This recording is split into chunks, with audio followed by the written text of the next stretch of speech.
Eğer bir gün ben olmasam, məni necə xatırlayarsan? Səni unutmaq mümkün deyil axı. Elə, gəl onda yoxlayaq. Aha, yoxlayaq.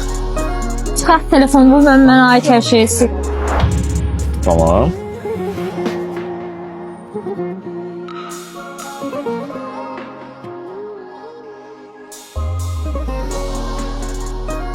Aha, sildim. Hə, indi gözlərini yum. Aha, yaxşı. İndi aç gözlərini.